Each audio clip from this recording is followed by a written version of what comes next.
John turned to Nix and said, "Continue. What are you trying to say?" "I'm saying we should keep the shield in its passive mode and allow the Carrington event to happen," she said in her trademark disinterested tone. "Why should we do that?" Dr. Aminu said, a look of shock still lingering on his face. Was he on the ground floor of an AI apocalypse? A bead of cold sweat dripped down from his temple as he fruitlessly tried to rein in his emotions. "A few reasons, actually," Nix said. She paused and looked around the room before continuing. "Other than the people in this room and His Imperial Majesty, no one knows that the planetary defense shield even exists in the first place. It's always been in its passive mode, making it invisible to everyone.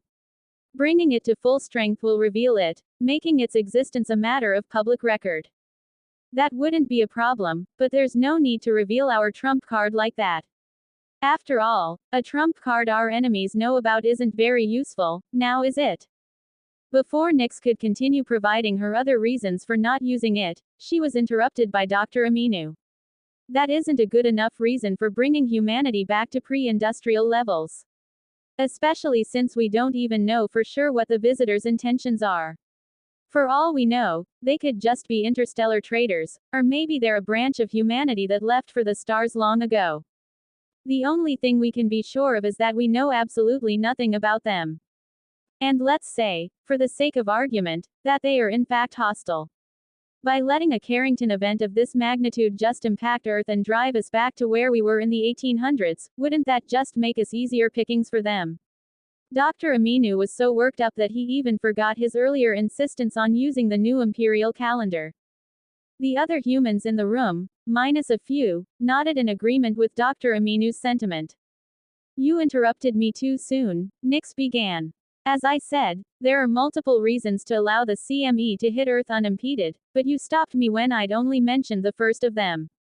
Though she was speaking in a chiding tone, she understood the interruption was done with the best of intentions. "So let me dispel your worries first. Helios Energy considered the possibility of a massive electromagnetic pulse when they first designed the power grid and other infrastructure upgrades to the Empire. Over the past year, they've been upgrading the utility infrastructure across the globe, at least in areas that have accepted imperial rule. So far, over 95% of the upgrades have been completed and the rest can be rushed to completion over the next few days. Since the upgrades include hardening against an EMP attack, we'll survive it just fine without interruption. The same can't be said for areas that rejected imperial rule, though. They'll still be devastated. But who cares? It seems you've all forgotten Operation Boiling Frog." When Nix mentioned Operation Boiling Frog, looks of realization flashed across the faces of the ministers in the room. Dr. Aminu and his subordinates, on the other hand, still looked lost and clueless. Dr. Yao raised his hand and began, "What's Operation Boiling?" "It's classified, Dr. Yao," Minister Rogers interrupted. "So forget you ever heard it."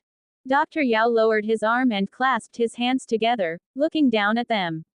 He, just like everyone else in the room, understood the need for classification and compartmentalized information. He didn't particularly like it, but he understood it. Nix didn't care about the reaction of the Imperial Space Agency's researchers and continued, "Since all of the Imperial infrastructure and the Empire's newly introduced technologies can withstand the EMP without any problems, it means only those that still use legacy tech will be impacted. Nearly all of their technology will be rendered useless through force majeure, so the Empire can't be blamed for the failure of their critical infrastructure. Besides, even in its passive mode, the planetary defense shield will still block a lot of the CME. By my calculation, the EMP that results from the remainder of the ejection that actually impacts the planet's magnetic field should be just enough to cripple non-imperial infrastructure and last-generation imperial products. It's the perfect deniability for the Empire, since we'll be hit as well. It's just that the hit we take will be in the non-essential category. We can even warn the remnant governments of the upcoming Carrington event, making us the good guys in this situation, especially after we offer outreach that mitigates the loss of life the event causes even to non-citizens. At the same time, we can stress that Imperial tech should hold up just fine, but to be safe, all Imperial gadgets should be powered down when the event hits, Nyx finished, her tone as calm as if she had just been reading the dictionary aloud and not talking about a potential civilization-ending event.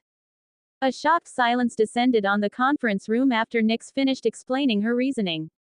The Imperial Space Agency staffers in the room figured out quite a bit about Operation Boiling Frog from the explanation. They were far from stupid, and the petite AI's suggestion gave them enough to tease out a general idea of what the operation was for. To them, it was completely new information. But despite that, they understood the reasoning behind the possibility of the Empire simply allowing the CME to proceed without any active attempt to stop it, even though they were more than capable of doing so. After all, despite the semblance of peace that had recently returned to Earth, there was a very limited time frame in which to turn that facade into lasting reality before they had potentially hostile aliens showing up on humanity's doorstep with a broken society that would be easy to exploit should they be so inclined. That said, not everyone in the meeting was in agreement with Nyx's suggestion. And with the Emperor's absence, they couldn't come to a decision even if any suggestion was unanimously approved. So before the situation could devolve, Gaia appeared and took charge of the meeting. Let's end it here for today, ladies and gentlemen. I'll deliver all of your points to the Emperor when he's available, and let you know what his decision is once he comes up with one.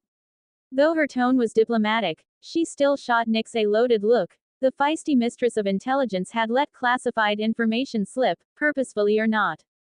But with Gaia's involvement and her position, she had the authority and the duty to act as Aaron's plenipotentiary whenever he wasn't available. As such, the meeting was dismissed and everyone disappeared from the virtual conference room, followed by the room itself vanishing into the ether. It would be a waste of resources for it to remain in existence when not in use, and efficiency was everything to the Terran Empire. For God's sake, I just woke up. Aaron grumbled. He hadn't even been awake for an hour before Gaia and Nova had dragged him back into the simulation for a briefing on the upcoming Carrington event. The situation is critical, Your Majesty. So there's no time to waste, since we'll need to respond to the situation as early as possible, depending on your approval, Gaia said. She knew that Aaron was still feeling lethargic after coming out of his induced coma, especially since he was still dedicating a portion of his mind to sorting the new knowledge that had been downloaded into him. What is it with shit always happening when I'm out of commission? What kind of bullshit is that? Aaron continued grumbling as Nova massaged his headache away. Still, his briefing had been thorough and included the options presented to him by the people in the earlier meeting. It's the opposite, sir. Things are always happening, but while you're in commission, they immediately get dealt with. It's only when you're unavailable that things pile up awaiting your decisions, Nova coaxed. She increased the strength of her massage, the medical pod connecting her virtual actions to real-world effects. Aaron groaned in relief as his headache rapidly faded, then took a moment to think about what he had just heard about the ongoing situation. I agree with Nyx. Let the coronal mass hit.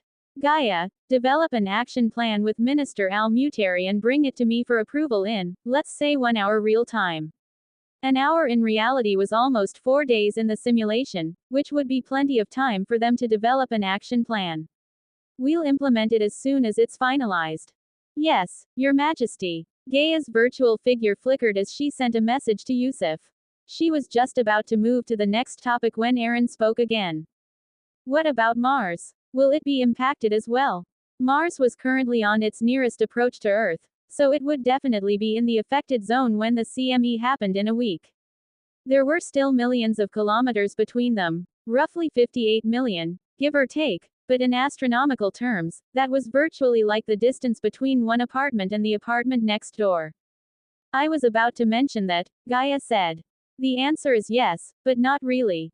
Even though the upcoming CME is predicted to be the worst we've ever faced, Mars should be plenty far enough away that the disruption there will be minimal. The mass isn't thrown out in a concentrated shape, but more like a very broad cone, almost fan-shaped. So while it'll still be concentrated enough when it reaches Earth, by the time it hits Mars, it'll be too dispersed to cause much of an issue there. Even though Mars lacks a molten core, it contains an immense amount of iron in its crust. That iron generates localized magnetic fields around each of the tectonic plates that are up to 10 times as strong as Earth's magnetic field. So it'll effectively block what little solar mass actually hits them, at least for the most part. And any negative effects, like the resulting EMP, will easily be countered by the hardened nature of Ares equipment. After all, the Mars base is an important military base, so it's designed to take quite a pounding without crumbling. As she spoke, Gaia threw Aaron a file with the simulated effects of the upcoming Carrington event, both on Earth as well as Mars. Aaron sighed in relief as he looked at the simulated CME and read the data on its effects. That's a few trillion, and I won't have to explain spending in our military budget. The entirety of Mars was being built up to create a solid fortress that could weather any number of storms. The surface installations were almost all weapons, and the reinforced underground tunnel network would allow for rapid transportation of men and materiel anywhere within a very short amount of time. And Mars' solid core was perfect for housing the immense reactors, capacitor banks, and even the living areas for the millions of Ares personnel that would soon be stationed on the Red Planet. The budget, even considering that the construction and materials involved were free, was still considerable and ran into the trillions of end. Most of that cost was in certain rare earth and other minerals procured through the Empire's burgeoning asteroid mining industry, as Mars still lacked a lot of the materials needed for the massive construction processes. Even with constructor swarms, GEM bots, and atomic printers, they couldn't create something out of nothing. And even though Aaron was personally shouldering 70% of the budget, if the Mars base was delayed by the impact of the upcoming CME, it would still have cast a shadow over the Empire. After all, 30% of the cost was still multiple trillions of end, which was a lot of money to lose in a single incident. But that was only by the Terran Empire's current standards. Once the diaspora and colonization efforts began in earnest, trillions would be a much smaller amount by comparison. Aaron swiped the file closed and paused for a moment, updating his plans. Looks like I'll need to visit Mars sooner than I'd originally planned, he said. He would need to personally erect a planetary defense shield there regardless, but the upcoming Carrington event had lit a fire underneath him. Just because the solar system had survived billions of years, if not trillions, it didn't guarantee that something would happen the very next day that would render the entire area uninhabitable. I'll add it to your upcoming itinerary, Nova said. She was responsible for all of Aaron's movements, making her perhaps the most powerful secretary in the history of Earth. As she spoke, everyone who would be going with him in his entourage, all the way from his emperor's aegis down to his personal chef, received notice of the upcoming trip and immediately began making preparations. Just can't catch a fucking break, a man sighed, looking at the sky. His sentiments were shared by almost everyone on Earth. Minister Rogers' staff had released news of the incoming celestial catastrophe mere minutes before. The current populace of Earth, both imperial citizens and non-citizens alike, were becoming numb to world-ending situations. The emergency broadcast notification sound had been heard so often that most people considered it no more important than the beeping of an alarm clock that woke them for work in the morning. That was partly due to the frequency with which it sounded, but the greater reason for people's eerie calm was that the Empire would either have long been prepared for the emergencies, or there would be time for them to prepare a solution. Thus, they took the announcements in stride, confident that the Empire would solve all of their problems before they became problems at all. As everything urgent had been dealt with, Aaron had returned to his lab. He was sitting at his desk with Nova, as always, accompanying him. Despite her presence, the only sound in the lab was the tapping of Aaron's finger on his desk. It was a tic he had developed and would only happen when he was deeply lost in thought. Normally, when he was thinking deeply enough for his finger tapping to commence, he would spend at least half an hour lost in his own mind. And when he finished whatever he was thinking of, it indicated that there would soon be a groundbreaking development in research or political machinations. Aaron spent an hour in his deep contemplation, then finally awoke from his fugue state. Wow, he uttered under his breath. You seem excited, sir. Were your most recent purchases enough to help you finalize Project Protagonist? Nova asked. He nodded. It's good enough for what I'm currently trying to build, yeah. But that's not why I'm excited. You have no idea what other things we can use those technologies for, he said with all the excitement of a kid on Christmas morning, staring at brightly wrapped presents beneath a Christmas tree. What do you have in mind, sir? She asked, fully prepared to begin delegating research tasks to the people in Lab City. Remember the genetic enhancements provided to our citizens, and the higher tiers of enhancements given to Imperial employees and Ares. Yes, I recall. Our current genetic tech is something our researchers are still inordinately proud of, having discovered it on their own without you providing the base technology, Nova replied. Yes, that. With biological computing, our genetic enhancements can be cranked up to 12.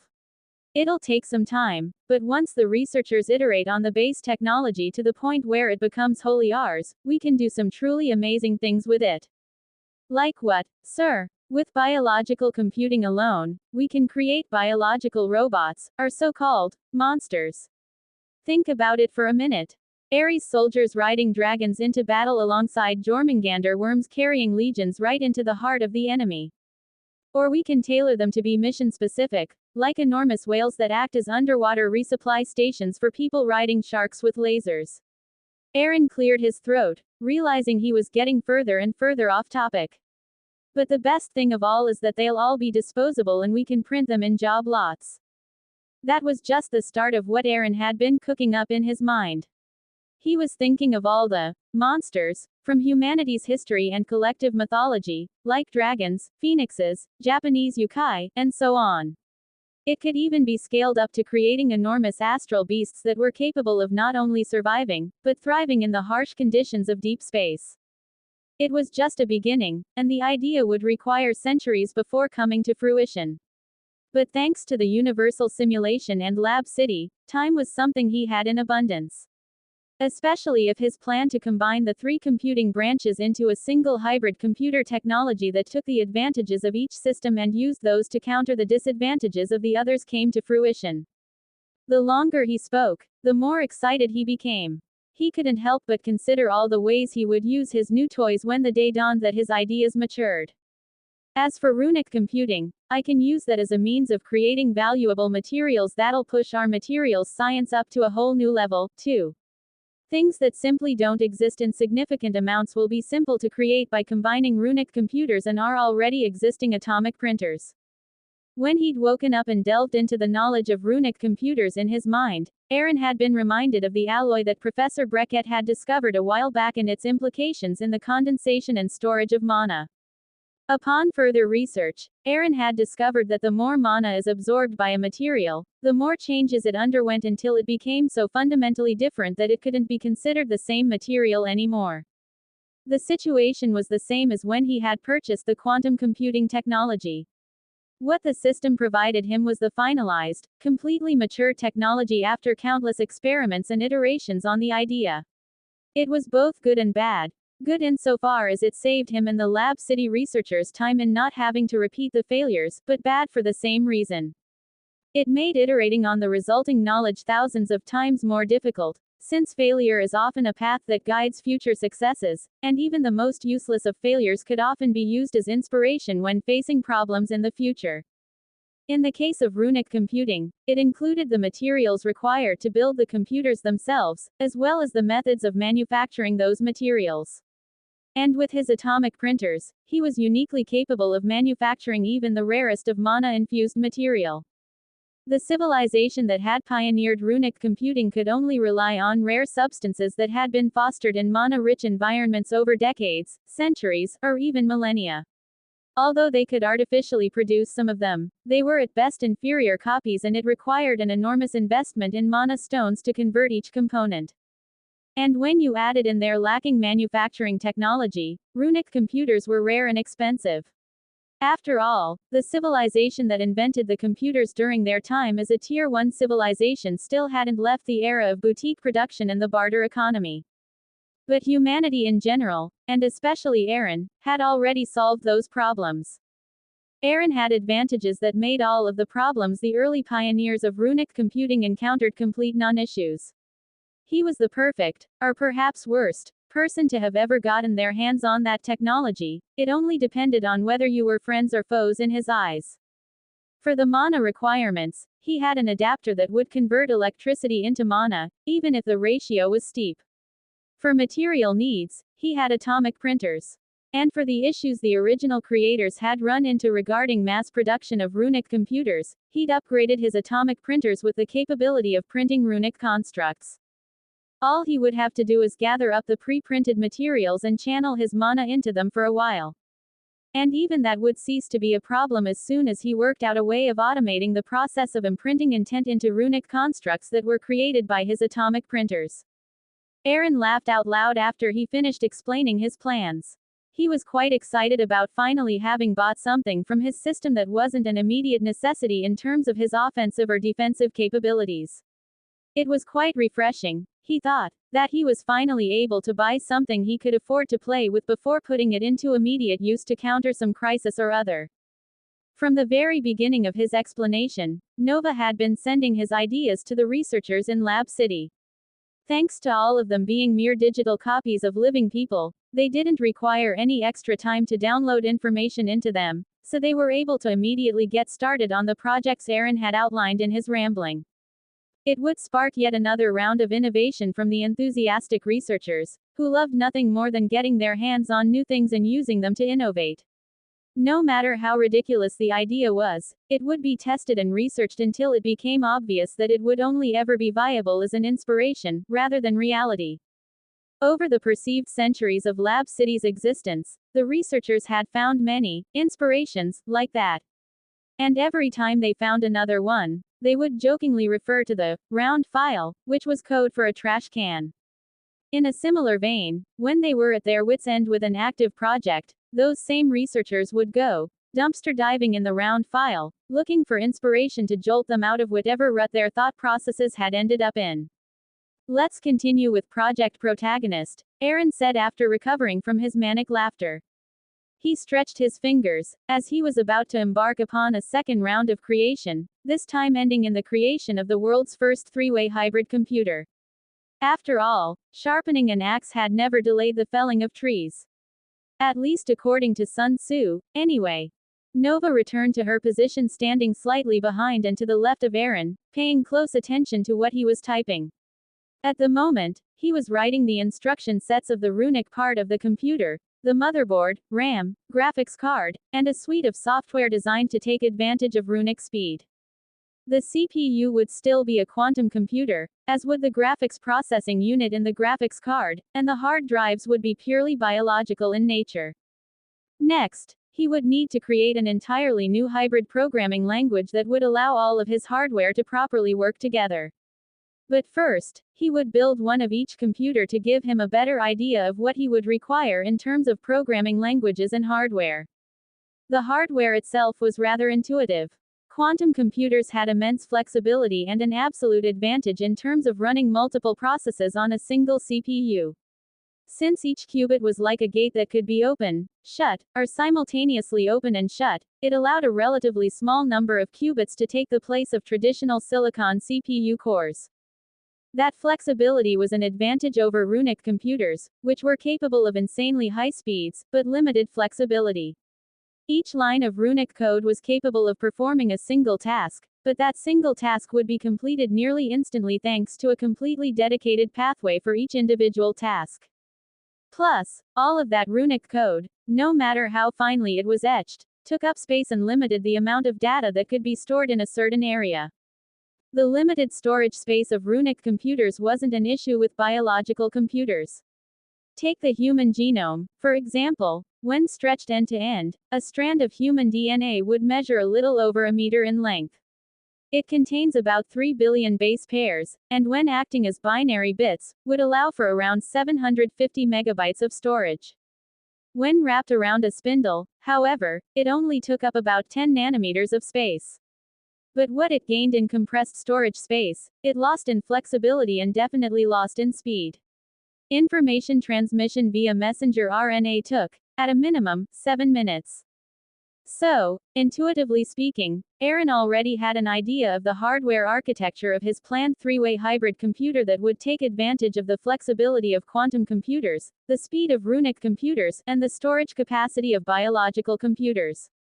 The problem he was currently solving was how to get all three branches of computer technology to interface such that it would have the advantages of all three types of computers, while removing, or at least greatly mitigating, the weaknesses. And to do that, he would do two things. Create a new coding language that was capable of interfacing with all three types of hardware, and modify the runic computer components he planned on using in the final product. But in order to do that, he first had to build a runic computer and a biological computer so that he could deepen his familiarity with the technologies and choose which operating systems to make part of his final coding language out of. Taking advantage of the universal simulation, he could create each component with the wave of a hand, should he so choose. But that would be counterproductive to his goals. He wanted to deepen his familiarity with the system purchased knowledge, not simply use it as is. Aaron watched as the atomic printer in his lab whirred to life, printing the base materials he would require to build his runic computer. Block after block of pure minerals slid onto a waiting tray, beneath which he had already carved a mana-condensing runic construct linked to a fusion reactor the size of a golden retriever. Nova, increase the time dilation around the condenser as high as it can go, he ordered. Nova nodded and waved her hand. The condenser construct was immediately increased to a time dilation factor of 1100:1. In reality, they could do the same thing by increasing the size and output of the runic construct and fusion reactor, but that wouldn't fit in Aaron's personal lab, virtual or not. While that's working, let's see what the system has for programming languages that are compatible with runic and biological computers, he muttered to himself, bringing up his system shop window and giving Nova access to his senses with a blink. He began, and, He moved a runic programming language and a biological programming language into the system shop's cart and clicked purchase. Dozens of millions of SP were deducted from his remaining amount. And due to the size of the languages in question and his enhanced brain structure, he didn't have to be put into a coma before downloading them. All he felt as the download completed was a brief stab of pain between his eyebrows, which rapidly faded and left nothing but the new knowledge behind. It may have seemed like he had made random choices, but he had actually judged them rather thoroughly before making his decision. His personal implants, as the emperor of all humanity, were all on the absolute bleeding edge of the best technology the Empire had, courtesy of Nova and his frequent stays in the extended stay edition of the VR medical pods. So his current thinking speed and processing abilities were roughly 1,000 times that of non-enhanced people, which was evident in the time dilation he could easily handle when necessary. The two languages he had chosen weren't necessarily the best, nor were they the most expensive, but they were carefully selected with flexibility and open-endedness in mind.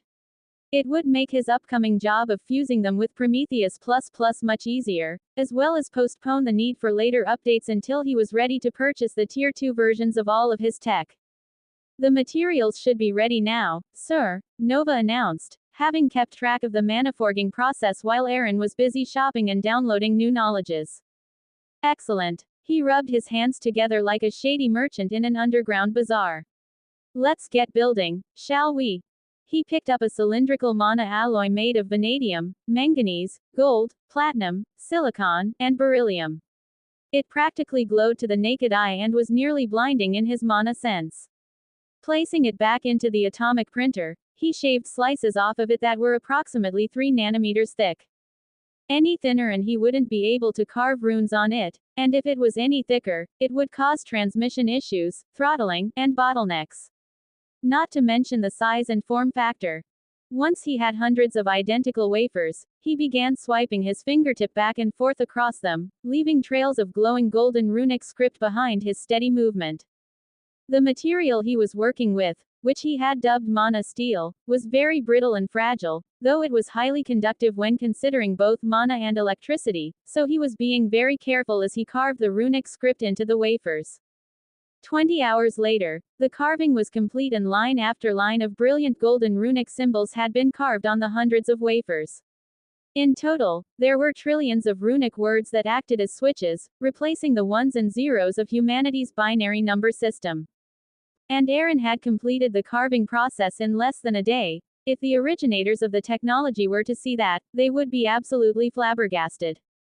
It took hundreds of their runic scribes months to accomplish a task that a single human had just done virtually with a wave of his hand.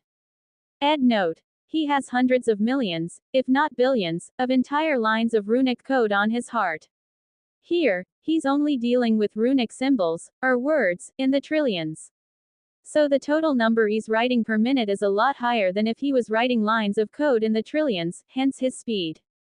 Also consider that he regularly studies the runes on his runic heart, so he has experience deciphering microscopic runes and has learned to do so without a scribing pen, which the originators of the tech would probably have used.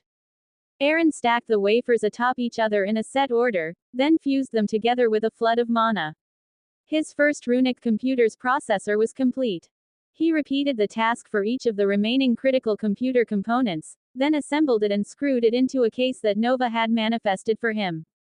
The case didn't need to be handcrafted. A simple steel box the size of a PlayStation 5 would do just fine. Now that the hardware was complete, he sat at his desk and manifested a keyboard that would work with the runic coding language he had selected and began coding an operating system for the newly assembled hardware. 5 hours passed and his fingers were still dancing over the keys, practically leaving afterimages as he transferred the code from his head to his keyboard. The 8-hour mark came and went and he was still single-mindedly focused on his task. It wasn't until 12 hours after he had started the coding process that he finally hit enter and his raw code was sent to a compiler. Finally, he cheered, leaning back in his chair and throwing his arms straight up for a deeply satisfying stretch. Now we just have to wait for it to compile and I can benchmark the new hardware. Congratulations, sir, Nova said. Thank you. Now it's time to build the biological computer since I've got some time while the compiler runs on the Runic OS. That one will be much easier than the Runic computer. All I need to do is mix up a growth medium and seed it with blank nucleosomes, then wait for them to propagate and grow. Anticipating Aaron's request, Nova waved her hand and manifested a completed biological computer. Due to the relative ease of manufacture, neither of the two people in the lab found it necessary to go through the step-by-step process of growing the hardware itself. Another 12-hour coding marathon later, Aaron flexed his fingers and shook his hands before picking up a sterile syringe containing a virus that had been engineered to deliver his new operating system to the nucleosomes floating in his biocomp vat, suspended in their nutrient solution. He inserted the syringe into a sterile port and the programming of the computer began. Aaron, still giddy with excitement, ran to his seat at lightning speed. He couldn't wait any longer to test the computer and see if it met the standards outlined in the knowledge he had purchased from the system. He plugged it in and powered it on, allowing the computer to draw electricity from the wall through its power brick, which converted it to mana to power the components, thus completing the boot-up processes. The operating system he had written into it came to life, lighting up the screen with the Gaia Technologies logo, something he was careful to never leave out of his innovations. Let's see how it holds up, he said as he pulled up the benchmarking program he had written alongside the Runic OS. But after fiddling with the program for a while, he was left less than impressed by the Runic computer's speed of operations. It was fine for single operations, but didn't even include the ability to hyperthread to at least emulate the ability to multitask. Perhaps starting with quantum computers had spoiled him somewhat. But can it run Doom? He muttered to himself as he pulled up the venerable computer game. A week later, Aaron was still sitting at his desk in his virtual lab, this time with a shining stainless steel cylinder in front of him. It stood 6 inches in diameter and another 6 inches tall, and had a clear window in it. A murky, light yellowish liquid with streams of bubbles was visible through the window, which stretched from the base of the cylinder to near the top. Anyone who guessed that the cylinder was a biological computer would have been right. Aaron had spent the past week of Earth time in his virtual lab, creating and testing iterations of the two technologies he'd bought from the system. Currently, he was rather satisfied with what he had already accomplished, though he knew there was much further to go. When it comes to RAM, QRAM is the fastest. As for single-threaded operations, Runic processing is hands down superior to the others. But for multi-threaded operations, quantum processors take the cake. And I doubt I'll find a better high-density storage media than a biological computer's DNA storage, he dictated to Nova, having finally come to his conclusion after his experiments with the new computing technologies. Nova, pass what I've got here on to the Gold Labs in Lab City. Tell them to begin integrating it all into a single computing system that takes advantage of the strengths of the three technologies while mitigating their weaknesses as much as possible. I don't expect much out of Tier 1 tech, but the new incorporated computer systems will be the flagship computers for the Empire moving forward. Not only will integrating everything into a unique whole make it nearly impossible to hack, but I estimate that the original product will be right up at the Tier 2 line, if not even higher. This project might be our first Tier 2 technology, and we'll have come up with it ourselves.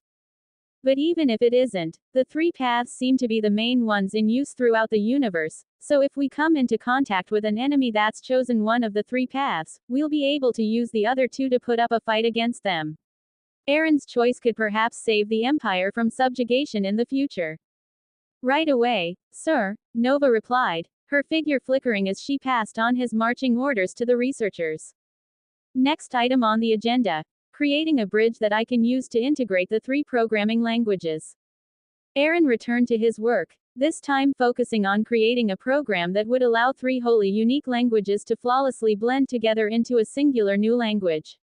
It would be needed as soon as the researchers in Lab City came up with a way to integrate the hardware into a single computer.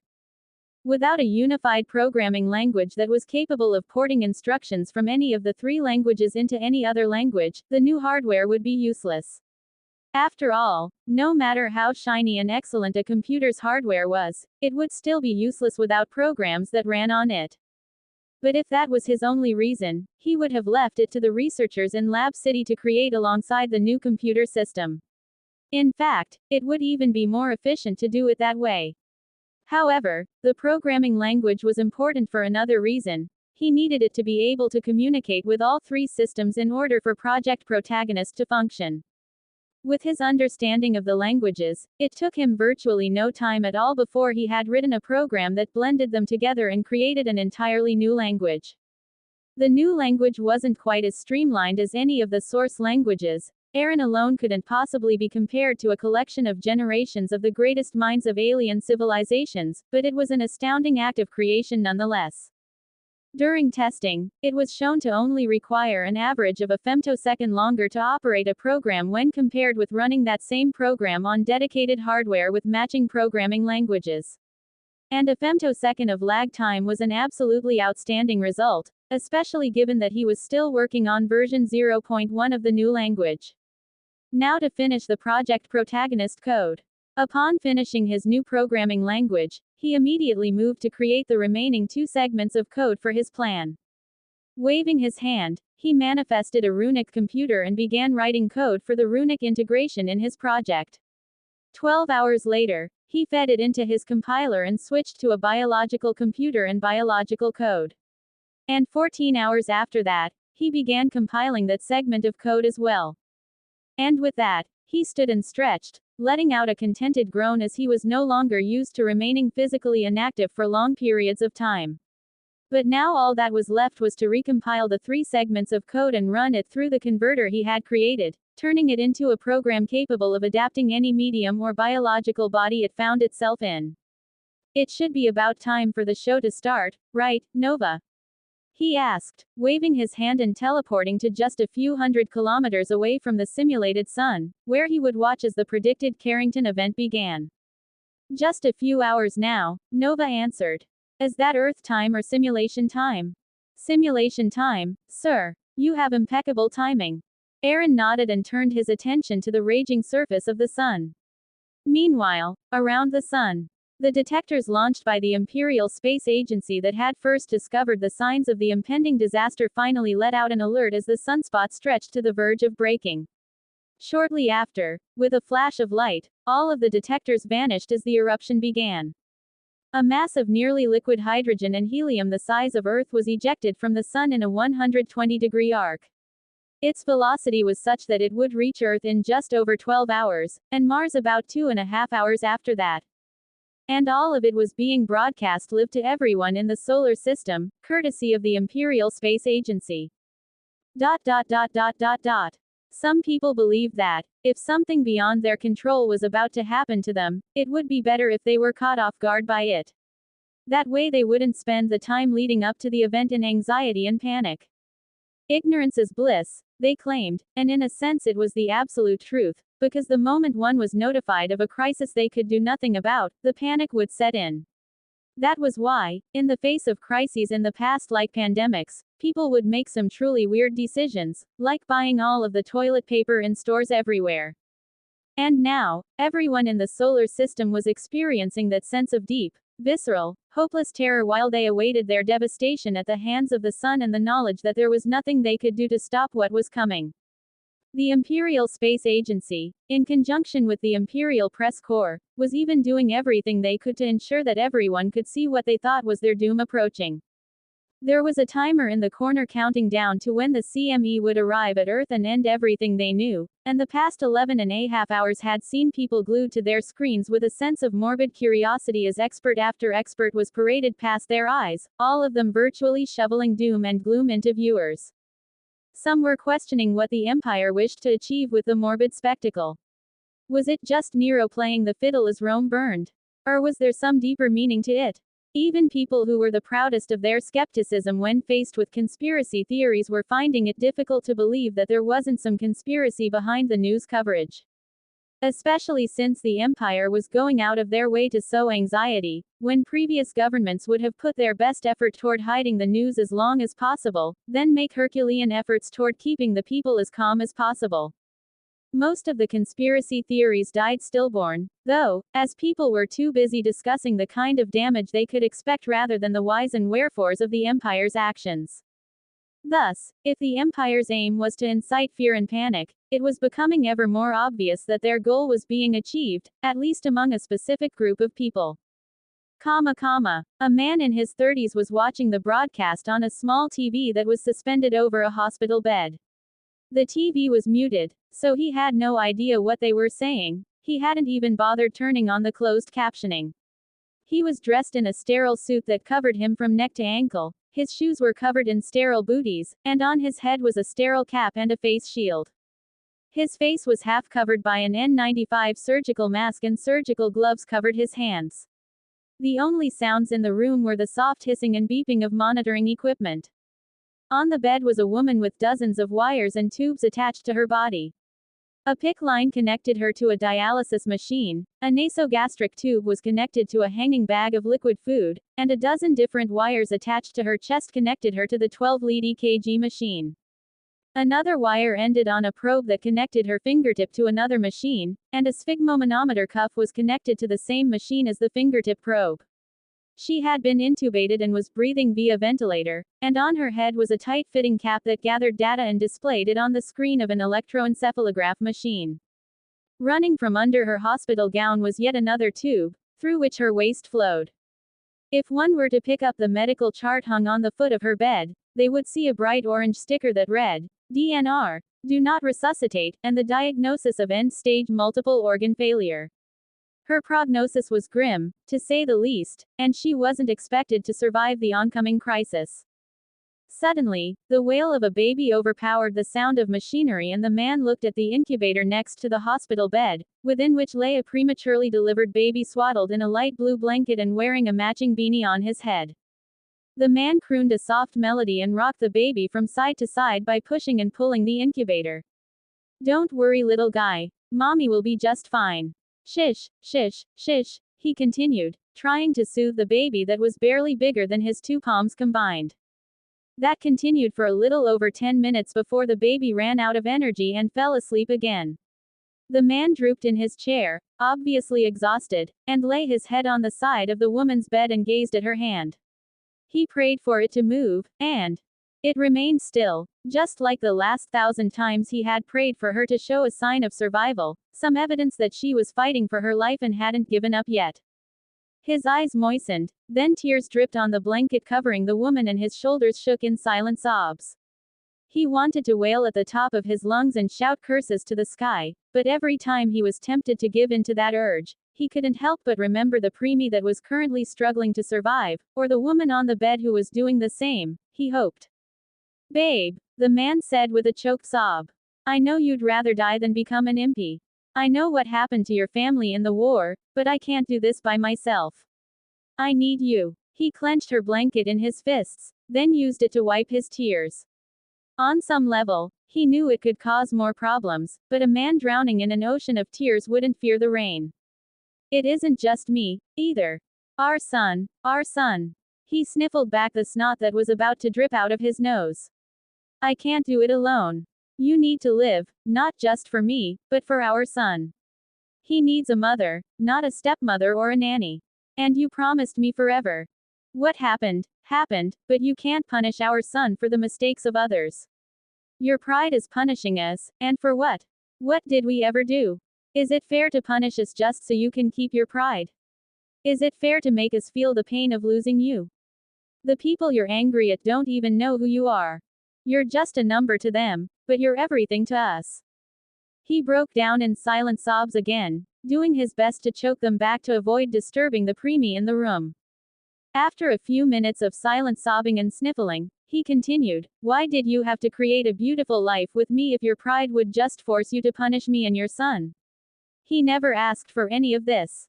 He didn't ask to be brought into this world only for you to leave it out of spite and your misplaced pride.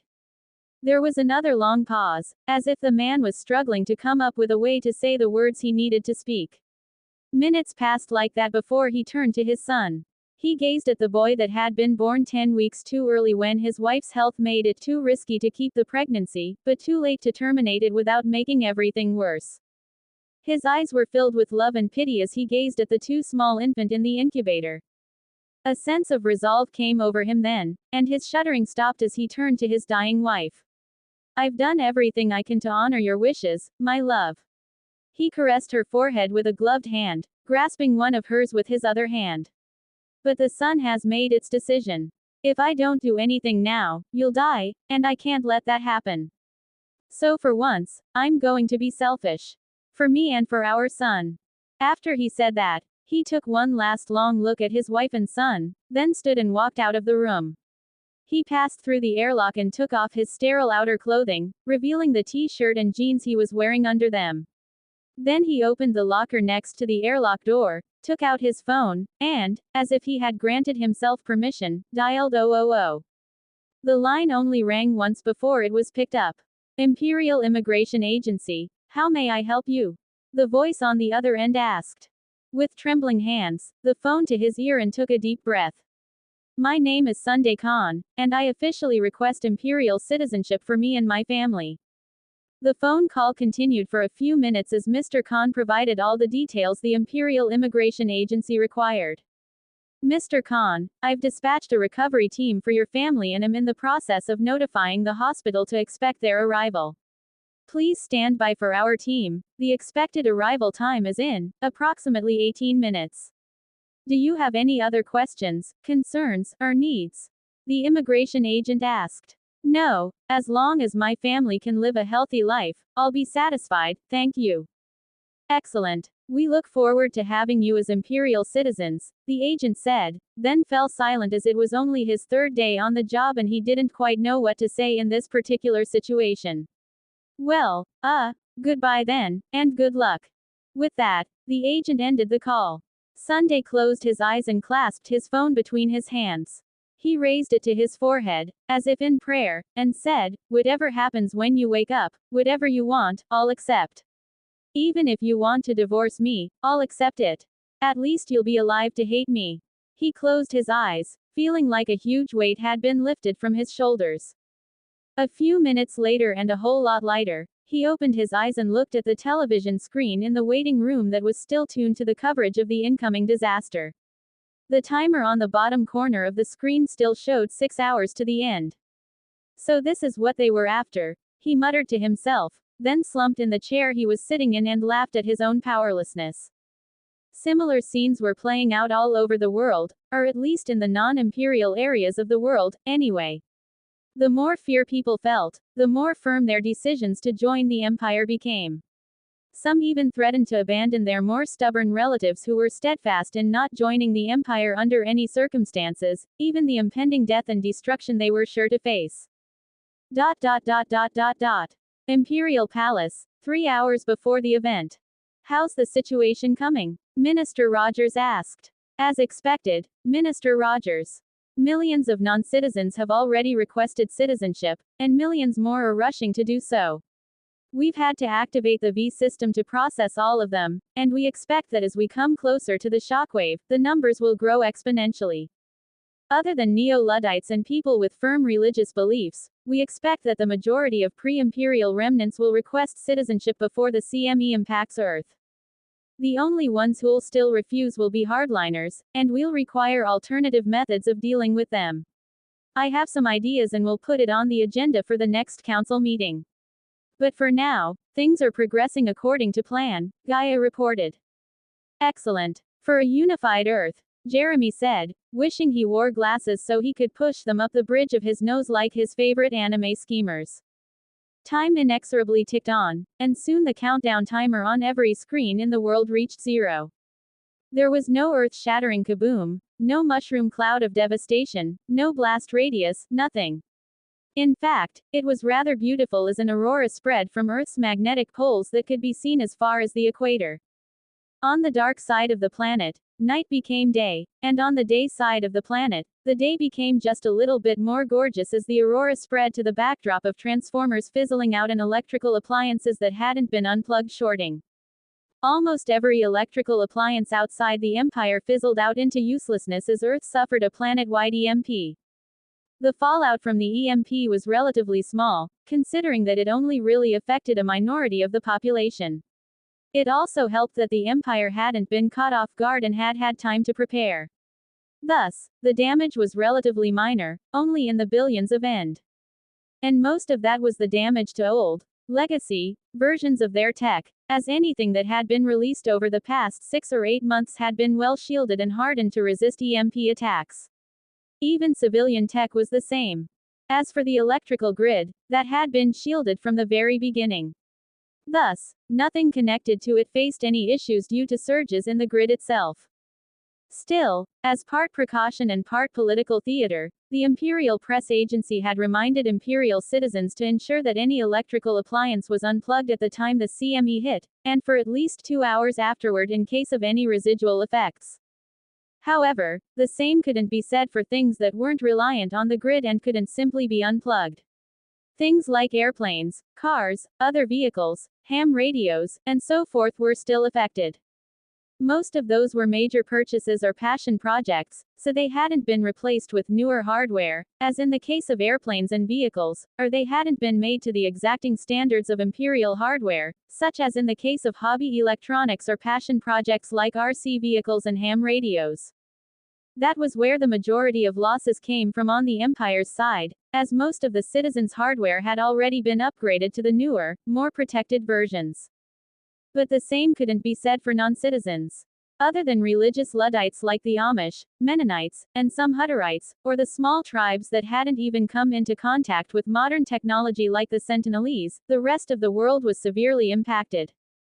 Power grids were overloaded, generators failed, and in some cases, exploded, hospital life support turned into impromptu electroshock therapy devices, and even the so-called hardened military technology, like TIF books, turned out to be not so impervious to EMPs as non-imperial scientists and researchers had claimed during the development and bidding processes. But as hundreds of millions of people had finally caved and joined the Empire, leaving only a little over 100 million or so non-citizens, the effective damage was limited. Most of it, ironically, was environmental damage caused by shorts and surges. Minister Al-Muteri had reached out through the Imperial Diplomatic Corps with an offer to aid in extinguishing the roaring wildfires and helping with the recovery efforts, but other than the Russians, who were still led by Vladimir, most of the remnants declined the offer. Some rather more politely than others. Still, the remnants had been chokeslammed back to before the Industrial Revolution, and a lot of effort would be required to lift them back to what passed for modernity to them. And that was something that Aaron wasn't willing to do. To prevent accidents and limit the loss of life to the greatest degree, the Empire had issued a shelter-in-place order for all Imperial citizens beginning 3 hours before the CME hit Earth. They also, through the Ministry of the Exterior, asked the remnants to do the same. And to limit the damage to the economy, the empire also promised to allow citizens to trade in any damaged goods for identical items, or for partial credit toward more advanced versions of the same things. The shelter-in-place order was quite effective for the empire. They suffered almost no casualties at all. Only a few hundred people had ignored the order and most of them even survived. But the same couldn't be said for the remnants, who died in the millions when their pacemakers shorted in their chests or their hospital life support electrocuted them to death. And, at least outside of mixed cities where impis and remnants lived side by side, the material losses were almost total. Basically, there were two outcomes of the Carrington event. Even though it had affected the entire planet, the humans living there were either completely unscathed or completely obliterated. There was no in between. 2 weeks later. Your Majesty, the crime rate has been on the rise over the past week. Especially remnant on citizen crime, Gaia reported during Aaron's weekly update meeting with her, where she gave him a high-level briefing on events around the world. I have a wedding in a month, he groaned. Can't the police handle crimes by now? Though he said that, he knew that if it was important enough to be included in his weekly briefing, it wouldn't be an easy problem to solve. We've caught most of them, yes. But it's difficult, as the remnants are all anti-empire hardliners and are more than willing to shelter the criminals and help them escape.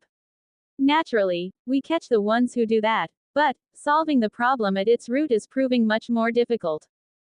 The remnants were virtually crippled by the recent Carrington event. They're suffering hardships they weren't prepared to deal with. Food shortages are practically reaching the level of famines, lack of transportation, lack of waste management, electricity, running water. They were basically catapulted back to the early 20th century in terms of technology and are having severe difficulties adjusting to the new normal. And when you consider that most remnants can see our citizens living in virtual luxury compared to them, it becomes understandable that they're upset. No matter how many of them we arrest, more just crop up and act out against us, whether because they're jealous or because they're forced to by starvation or disease. Gaia threw the data file compiled by Nix over to Aaron. He quickly scanned the file and asked, "What's the damage estimate so far?" Mostly property damage, with a few injuries. The injuries are easily fixed, but the property damage is less so.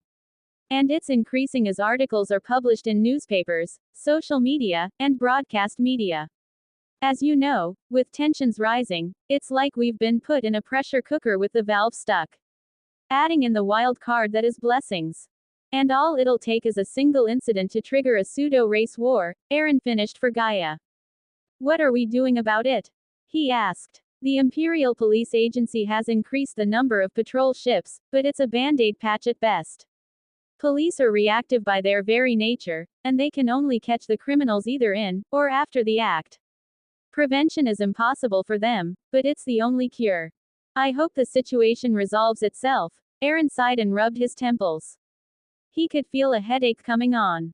God help them if they do something I can't tolerate. If they push me that far. He was far from as calm as he appeared on the surface. The damage report was already beginning to make him angry, but it was still manageable as no deaths had occurred, yet. Although he had been as benevolent as he could since the founding of the empire, that didn't mean he was incapable of being ruthless. But people had short memories, and it was becoming obvious that they had already begun to forget what had happened during the last war. And though he hoped the police could deal with the rising crime rate, it didn't prevent Murphy from coming out swinging. As Murphy said, anything that can go wrong, will go wrong, and at the worst possible time. Just hours after Aaron received his weekly briefing about the increasing crime rate, an event that would change his stance on the remnants began. Former Somalia. Saro Hassan was sitting on a bench on the side of a street in Mogadishu, overlooking the ocean. The street itself was very clean, considering how much conflict the nation's capital had gone through. It had been through wars between warlords, pirate groups, terrorist attacks, and riots, all within the young man's memory. But now, all the traces of destruction had faded and the city was, on the surface at least, at peace. Those were the good old days, he sighed, reminiscing on his early life. He had lived like a prince in Somalia's troubled times, as his father was not only a warlord himself, but also a high-ranking member of the terrorist group Al-Shabaab. Those early years had shaped his personality, fostering an extremist interpretation of Islam that, through very convoluted and cherry-picked quotes taken out of context, justified the group's atrocities. So in his eyes, he was the proper owner of Somalia, now that his father and his men had been captured or killed by the empire. After the empire took over, he had been left with just a house and a few other things that were under his name. The impis had confiscated everything else. Thus, thanks to his corrupt religious belief and the lingering resentment over his father's capture, he took a very hard-line stance against joining the empire with his mother. Despite that, his life could still have been considered very good, thanks to the things he had, both open and hidden. But then doomsday had struck and destroyed some of his most precious things and fanning the flames of his jealousy-inspired hatred of the empire.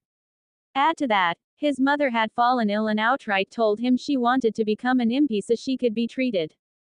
However, due to their traditional leanings, he was the head of the household now that his father was gone. So he strictly forbade his mother from joining the empire, as, to him, that would be a betrayal of everything his father and his religion stood for. If she died, and he would consider her just one in a long, long line of martyrs and receive her rewards in paradise.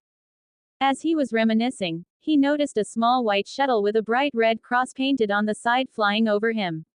That wasn't an uncommon sight lately, but this one had caught his attention because it was flying overhead in the direction of his house and slowing down. He turned and watched it as it landed on his front lawn, then 4 people disembarked. 2 of them were wearing white coats and guiding a hovering stretcher between them, and the other 2 were Ares troopers in full armor, acting as guards for the medical team. The 2 in the white coats walked into his house, accompanied by one of the guards, while the other guard stood ramrod straight outside the front door of Saro's house. And before the young man could even react, the medical team exited the building with his mother on the stretcher, an oxygen mask on her face. The medical team and their guards boarded the shuttle and it lifted off seconds afterward. The entire process had happened so fast that Saro hadn't been able to react. By the time he reached his house, he found himself silently standing in front of the open front door, his body slightly trembling.